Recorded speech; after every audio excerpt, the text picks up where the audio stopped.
Opisyal sa Office of the Building Official Obo, Talisay City, miluwat sa sayang nga katungdanan aron mosangat siyang Certificate of Candidacy alang sa pagka-konsehal nga independente lang.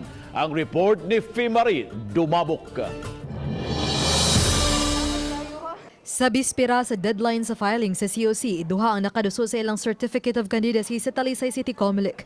Si Architect Ariel Araw-Araw, opisyal sa Office of the Building Official sa Dakbayan sa Talisay, magpapili isip independent candidate pagka-konsehal. 30 katuig siyang nanerbisyo ug dugay ng kaalyado sa Lion Party. Lakip siya sa gipilian sa partido, apan wa malakip karon. Gidapit usab siya sa oposisyon.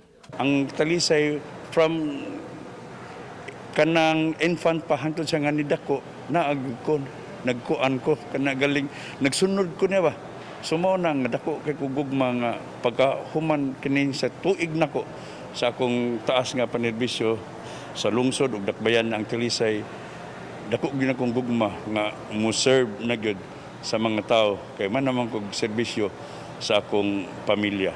Unang miduso siyang COC si Rinaldo Salon sa niaging adlaw taga Barangay Tabunok nga magpapili isip konsehal sa Dakbayan.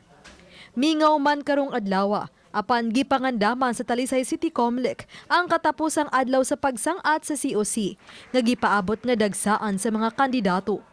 Nagbutang na og timer sud sa People's Hall aron masunod ang alas 5 nga deadline sa filing sa COC ugma. If by 5 p.m., no, if by 4:45 or 5 p.m. naapaghihapoy naglinya nganha within sa 30 meters from the dire sa People's Hall, atuan na silang ilista. Then at the time of receipt gyud, atuan na silang tatakan as actually received on said time gyud. But then they will be filed gyud ihapon. Nag-abagay ang Talisay City Police ug Civil Security Unit alang sa dugang puwersa kun gikinahanglan. Uban ni Jun Sulon, ako si Fimari Dumabok. Balitang Bisdak.